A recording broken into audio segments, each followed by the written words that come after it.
Hello, I am Radagast at your service, and this is Mystic View number 13. And I am joined today by Joseph Butch Robins. I'm going to embarrass him and say a bluegrass legend. And did I embarrass you?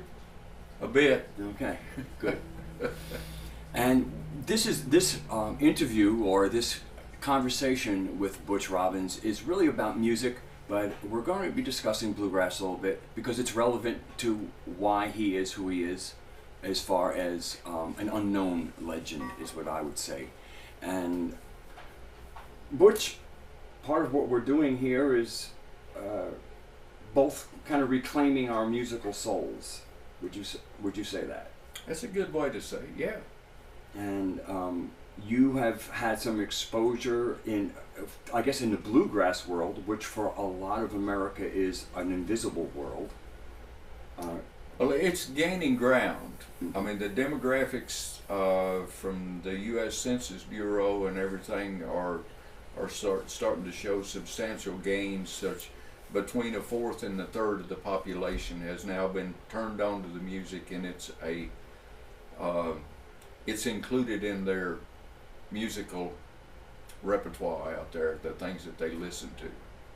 So that's been part of the reason that the IBMA has prospered so well, the International Bluegrass Music Association.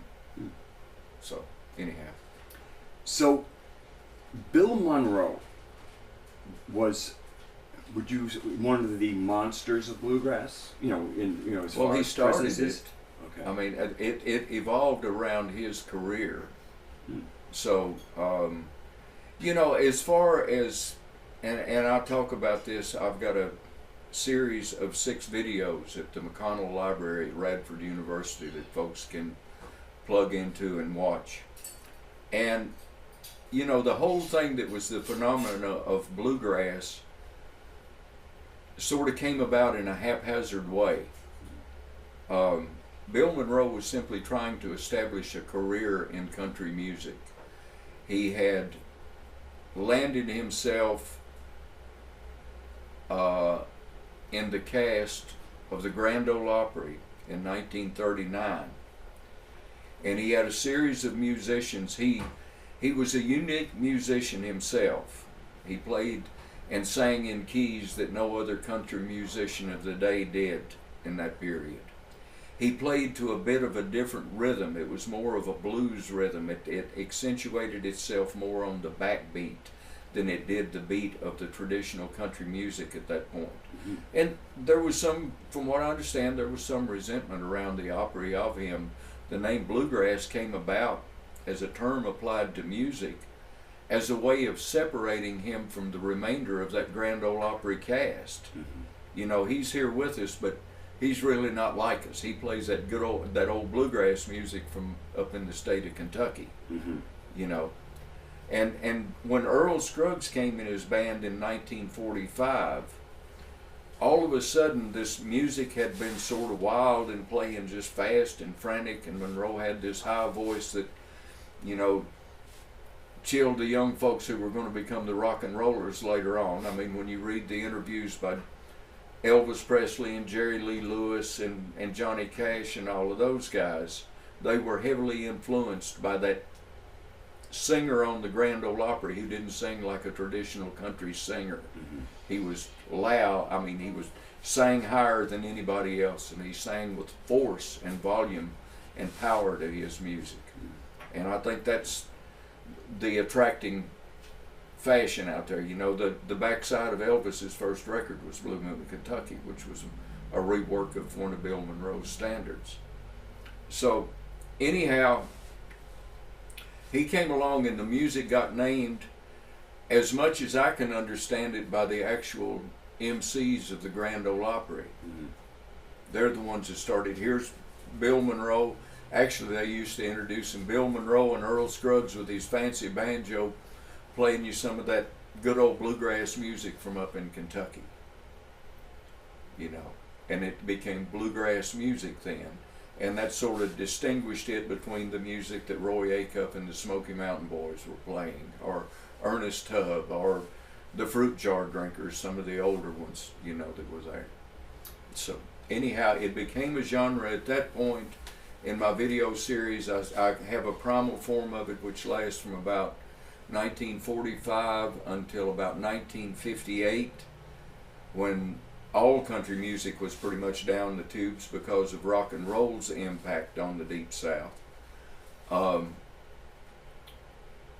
I have the music being reborn as an elevated art form in the early 60s with the inclusion of Bill Keith in the band, incidentally, who's a banjo player who changed the course of the music again. Mm-hmm. He was a melodic banjo player. He could play the fiddle tunes note for note, and it opened up a whole new world for banjo playing within Monroe's band, and the force of him as a musical entity, and the him being Bill Monroe, enabled a second career there that lasted from the mid-60s through the mid-90s. So when did you join Bill Monroe? I first joined in 1967, right about a week after I got out of high school, and I didn't last very long then. I didn't really care for him and the whole conditions of the work out there. So I came back and went to school to try to dodge the draft. Didn't work. A couple of years later I got drafted. I wound up back with him in 1977, and at that point I stayed through, I went Labor Day weekend of 77 through the 4th of July weekend of 81, and then I came back to him in the 90s just as sort of a friend to be around him, and struck up the beginnings of an actual friendship I had with him. Before, I had been an employee, I had been a disciple, I had been a student, I'd been everything you can be, but when I came back in the 90s around him, it was more like being his friend. And that was, I think, when I learned the most about music from him. I learned how to play the tunes while I was working for him. But it was only after I achieved another level of relationship with him that I was actually able to learn about his music, what the core of his music was all about. So, anyhow, I hope I answered whatever question you asked me in that process. Yes, and then that brings me to speaking about, I guess we're going to call it your recording career, or recordings you've made, let's put it that way. I think my first record came out in 76. It was called 40 Years Late. I followed it with a very avant-garde sort of newgrass record at that time called Fragments of My Imagination. And then it wasn't long after I was working for Wilma Lee and Stoney Cooper when I made that record, which is one of the more traditional of the country music acts on the Grand Ole Opry. So there wasn't a lot of emphasis put on this recording that I did, because I didn't have a band that played that kind of music and I wasn't involved in one. The last in the series that I made for Rounder was called The Fifth Child, and my father had cancer at that point, and I decided to do, when they asked me for another record, I tried to do something in that traditional bluegrass form as good as I could, and I just happened to be working for Bill Monroe then, so I had, that was my job, was being in that form, so it wasn't very hard to make that record. Mm-hmm. I just selected the material and went out and found musicians that I thought could help me execute it. So those were 3 solo records that I did back in the 70s that sort of established a place for me among banjo players. Then I was approached in the early 90s by a fellow after I'd been out of music for 10 years.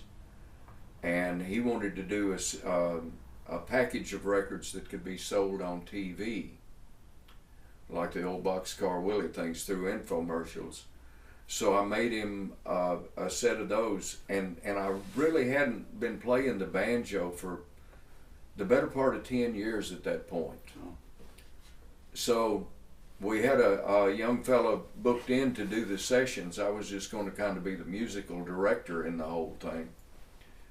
And it turned out the young fellow got a job which took him to Europe for that entire summer. And I couldn't find any other banjo players that would be able to knock out the 40-some tunes we were going to have to do in 2 weekends of recording. So I got down my little metronome and taught myself how to play again. And I made that series of records, and it did good and enabled that fella to establish his own record label.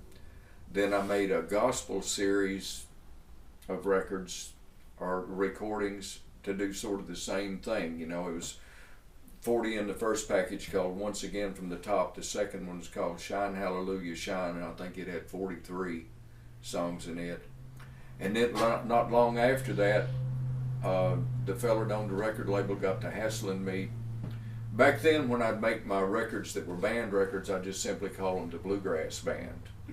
Joe Wilson used to be with the National Council for the Traditional Arts, used to chew me out every time I would show up because I didn't put my name in front of my band name. And I kept telling him that I thought the music was more important than me, and I didn't feel comfortable there. But they got after me to make a Butch Robins record, which was my banjo records. So, and I hadn't made one of those since the 70s. So I put together a recording, and it featured banjo playing in that bluegrass vein that I sort of knew about. At that point, I thought I knew about it really well. And wound up going in the studio with it, and after a day or two of confusion and running around in circles, Bill Monroe showed up and wound up helping me on half of the record, and it turned out to be really a good recording. So that's pretty much, and I did one other record when I put together the first Bluegrass Band in about 6 months after I quit Monroe. I think our first jobs were through the Christmas and New Year holidays down in Mississippi with that band. But I had made a record with them to use as part of our promotional material that we would send out. So that's another recording I made. But I think in total of all of those for the packages, they counted as 3 each. So if you count them all up, I think there's about 11 in there that I've done. So I want to move from giving people an idea about where you come from, what your past is, to the present day. And because you and I do share some common, we're both musicians, we share some commonalities in our philosophy about music. A lot of it having to do with genre is a place to get stuck. Where music is something from your soul, and souls don't really do genres. And you're with Global Mission of Peace, with part of our family, and your project is to bring this kind of music with the message, and largely I think the message has a lot to do with the Global Mission of Peace message of love for all, hatred for none, and embracing what endures. When I first established the band, it's been about 8 years ago now, it was just simply, its mission statement was, its mission was to be a musical statement of international cooperation and goodwill. The big thing about the group is every member of the group is from a different nation. Right. And that's to show, and I try to make sure I've got as many different ideas, philosophies, religions, everything else. I try to get people from as diverse background as I can to get them together and put them in a pile for whatever time we travel together, and just, see how we get along. Sometimes it's a challenge, especially among musicians. You got guys who have, some folks that have higher opinions of themselves than others, and every once in a while that causes an issue or two. It can get interesting. But, I found when you put it in the context of where I'm at, the guys that, so far that I've been able to recruit in the thing to help out, have had an appreciation for their fellow man, don't care what his background is, just as long as he works on his music, That's the common denominator. That's one reason I don't worry all that much is, you know, the people who play in the bluegrass mode of today, and I consider today's bluegrass to be more a communication skill and a social skill than it is an art form, really. And it's a simple music. It really is. So what I'm able to bring to the table, I got my pick around the world of very, very competent musicians. They're all over the planet now. Hell, the last I heard, there was a full-time bluegrass band in Thailand, you know. So the musicians are out there. With me, it's getting these folks of different ideas and get them together and teaching us how to celebrate our differences and learn from them so we can enrich our lives just with our interaction of those who are different than us. So. Well, you mentioned an album you made called 40 Years Late, and there's a song that you do called 40 Years Late. Yes, sir. And besides the fact that I think it's a great piece, I think it's an excellent example of how the banjo is not a bluegrass instrument. I mean, it's an instrument in bluegrass, but it's not locked in. And I think that song of yours really steps outside what most people would expect from for what a banjo should be doing, other than sounding like a banjo, which of course your banjo sounds like. I was just wondering if you would consider playing that song for us. Yeah, I'd love to. And I would love to. And then maybe after that, maybe I'll join you on something if you. Yeah, man. You know. Now this came to me, I was 15 years old and I'd gone to Galax, down to the Fiddlers Convention down here, and two old fiddle players showed me this real, what I consider to be a bizarre tuning. It's C minor tuning. And I don't know what it was, but I was never able to learn from records. I could never slow down records and learn anything. I had to get something fixed in my head. Either that or I had to work it out for myself. And that's sort of the way this tune came about. It's actually, I can show you about a dozen old-timey tunes that are contained in it, that are in that minor thing. But back then I had an idea for banjo music and nobody else was doing it. And this is like mid-60s that this thing sort of came along for me. All right, here's 40 Years Late.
you have it.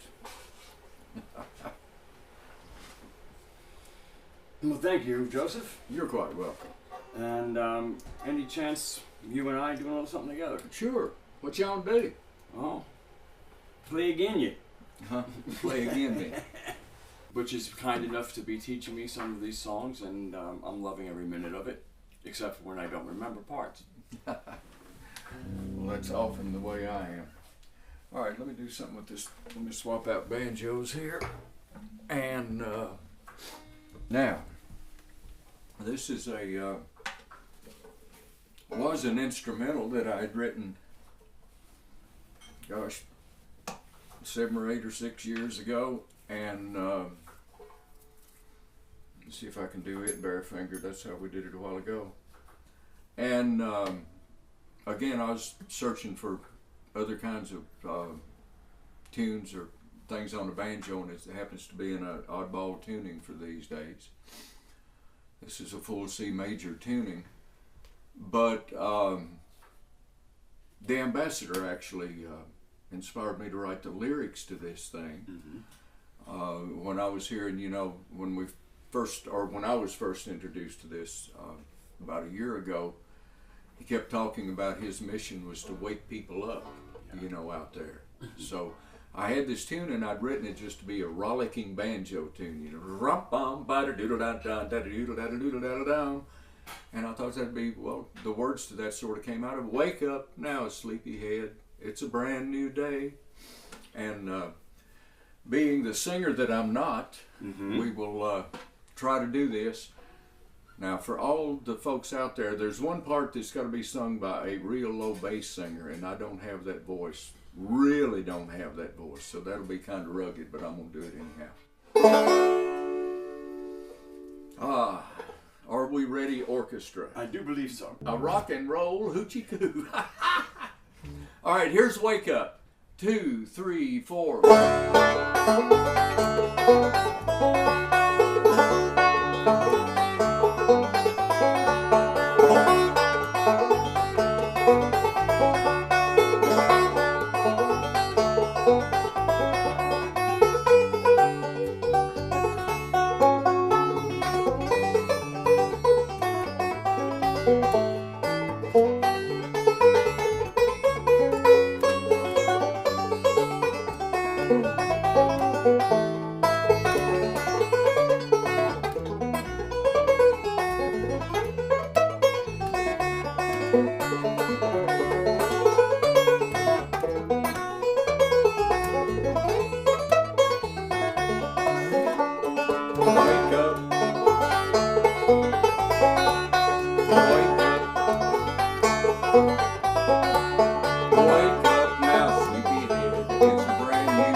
Then you might think again, within, without you, all about both enemy and friend. A crumbling curtain's coming down, signaling the end. Another act, the final curtain, our question now, my friend.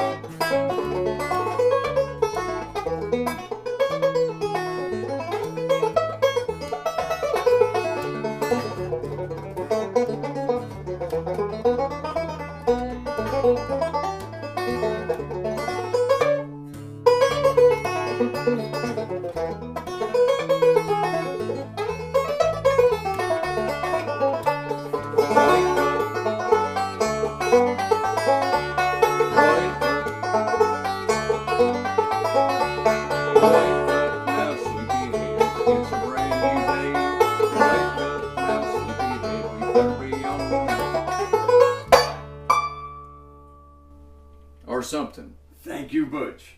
With all the clams and all. All right. Clams and off-key singing. I'm good for both of those.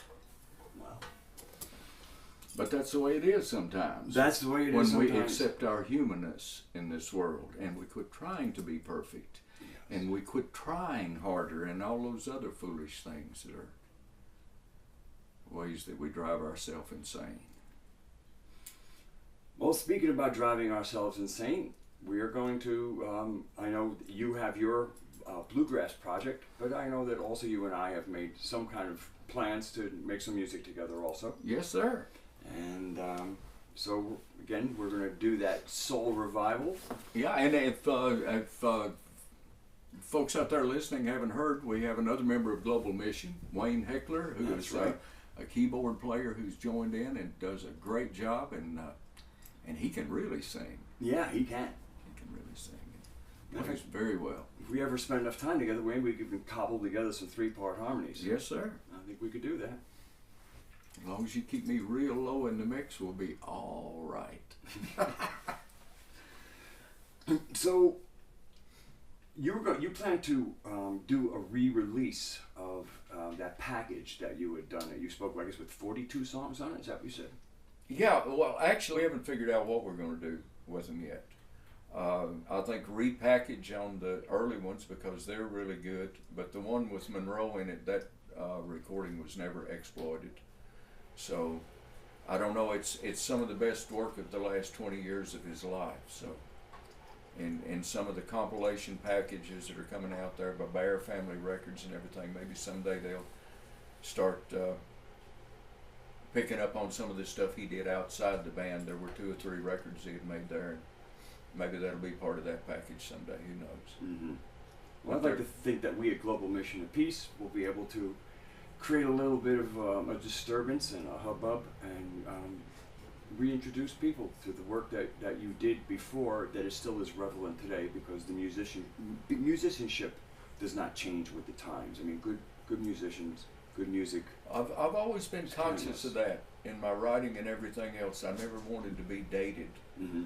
And that way, you know, to try to avoid the musical cliches of the day, you know, that are happening out there in any way, shape, form, or fashion, whether it be in rock and roll or country or bluegrass or anything else, but just avoid something that would be able to make the music be dated. Mm-hmm. And whether it's the lyrical content of the songs or anything of that nature, you know, that's what I'm looking for, is to avoid that if I possibly can. I think we've kind of gotten to a point where everybody tries to make everything so perfect or so predictable because of they're aiming at a market. They want a specific market. And I had a real shock a couple of nights ago. I'd read an article on, I think it was on Veterans Today, and at the end they had a video I'd never heard by K.D. Lang. I think K.D. Lang has one of the most goosebump-inducing voices I've ever heard come out of a human being. Marvelous talent.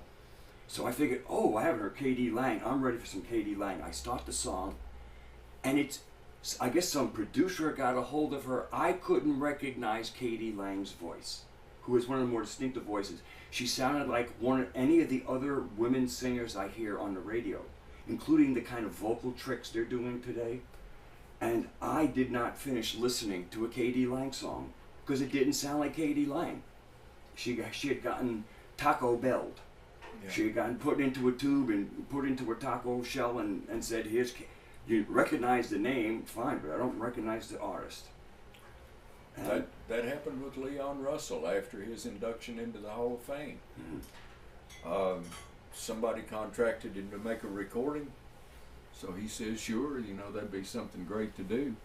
And Leon's been, he was producing Frank Sinatra and Aretha Franklin by the time he was 21 years old, and running the show in the studio. But they bring him in the studio, and for this record they're going to do on him and don't even have him play keyboard. Mm-hmm. Just bring in the lyrics and sing, and did these elaborate. He told me that they spent literally millions of dollars on this recording, and I heard pieces of it, and it don't even sound like Leon. Don't sound like a Leon nor a Leon record.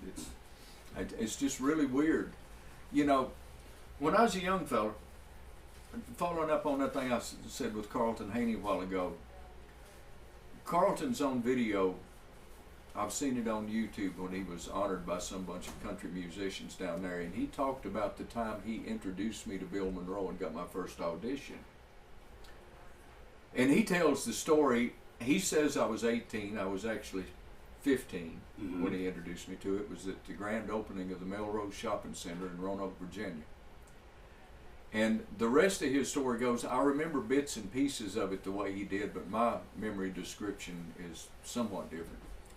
His description said when I started playing for Bill that I started playing a tune like Earl Scruggs, and said Bill just backed off and stopped me and said, "I wouldn't play that like that. That sounds like Earl Scruggs playing." So I back off and I go something else, and I'm playing maybe like Don Reno, another famous banjo player that day. Bill says, "I wouldn't play it like that." Okay, I back off again and I start playing maybe like Sonny Osborne or Don Stover or one of those guys out there. Every time I'd go into something like that, Bill would just stop and shake his head. I wouldn't do that. And I said, "Well, what do you want me to do?" And he said, "Play it like yourself." So I said, "How do I do that?" And he said, "Well, the first thing you do is learn everything all those other guys did, and then don't do it." And that sounds like a typical Carlton story to me, and it sounds like Monroe's brutal honesty of how to get to the point of something.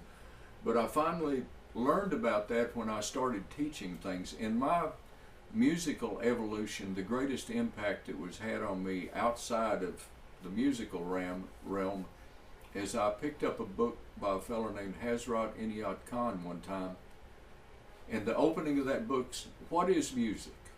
Music is nothing less than a picture of our beloved. And what is our beloved? That which was our source and is our destination." That shook me.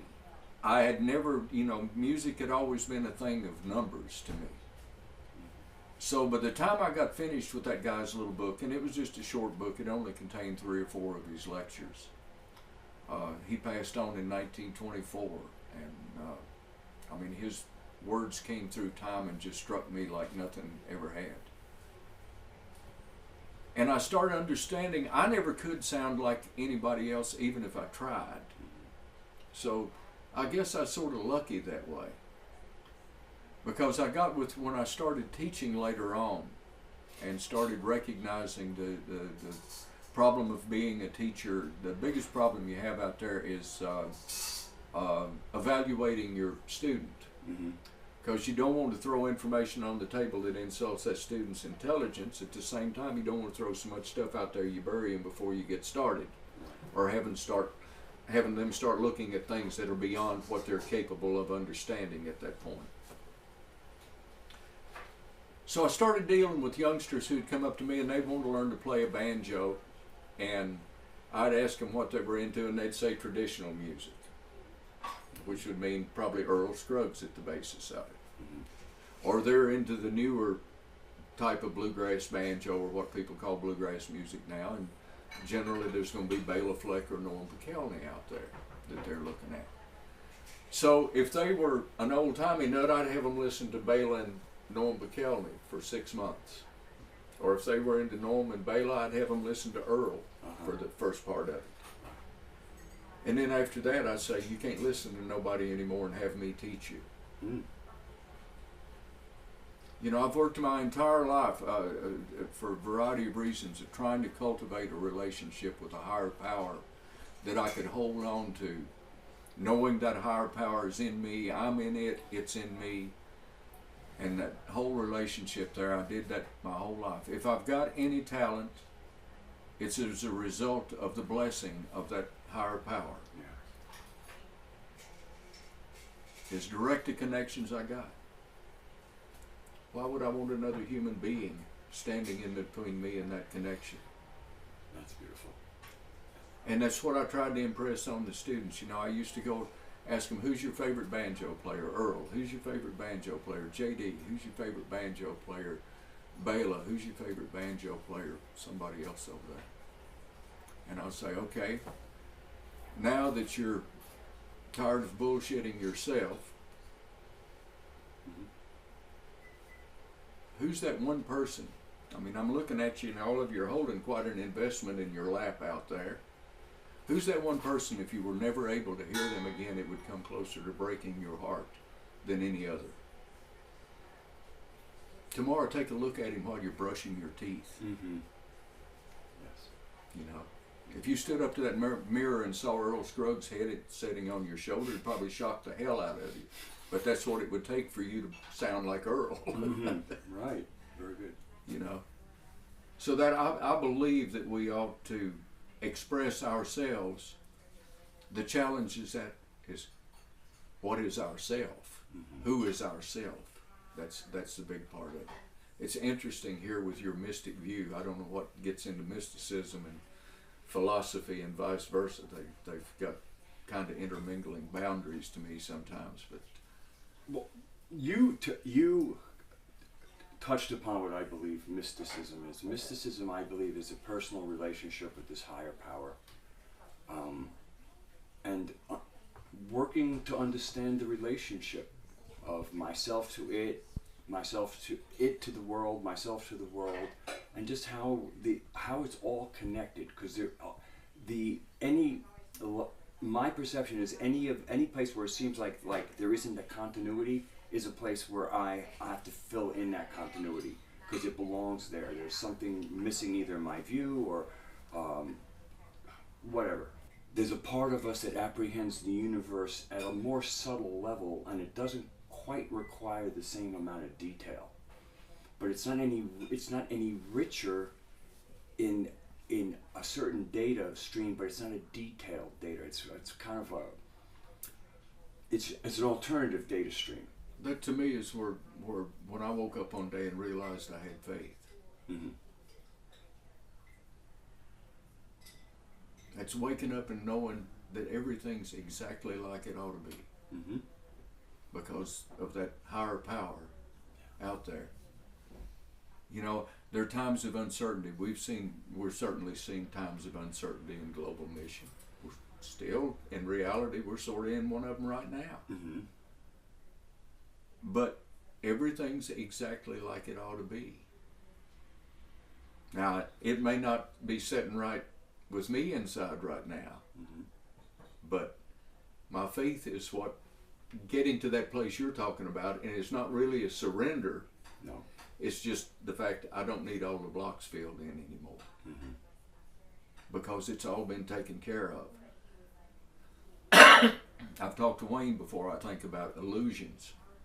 I think we're all living in our own illusion. Our illusion is a composite of our life's situation and circumstance. It's what gives us our views. It's what gives us our opinions. It's what gives us our ideas. That's our illusion. Reality. All of a sudden those illusions start getting together. I think that's the only time we really glimpse reality, is when the illusions are coincidental. Mm-hmm. Mm. Yeah. You know, we bring those illusions together and all of a sudden there's something that we do agree on fully. And if we get enough of us together agreeing on that, whether we're doing it with our mind, like what happens at the quantum level of things when our mind actually has an effect on the inanimate out there, the energy forms out there that manifest themselves as matter in front of us. Interesting stuff to think about, ain't it? Boy, I'm sure glad I met you. It opens up a whole arena for this to talk about these things and just wonder out loud sometimes. Yes. And I'm glad to have these kind of conversations. And I think maybe we should close our conversation with one more piece of music. All right, well, I got that tune, Hambone, that I wrote. It's pretty simple, just a little... Yeah, okay, I like that one. All right. This one, for lack of a better name, was called Hambone.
And there you have it.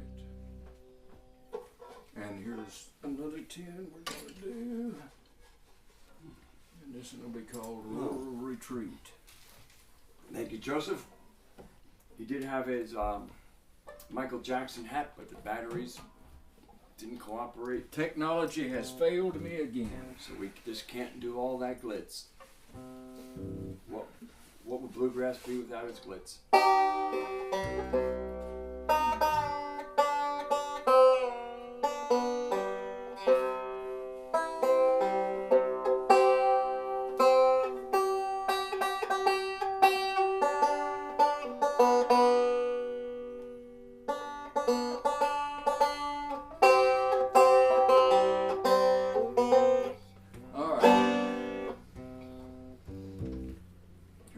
Past that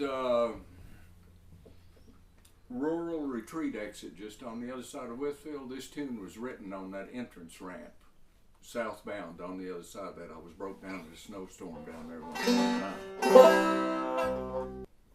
All right, here's Rural Retreat.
Thank you, Radagast.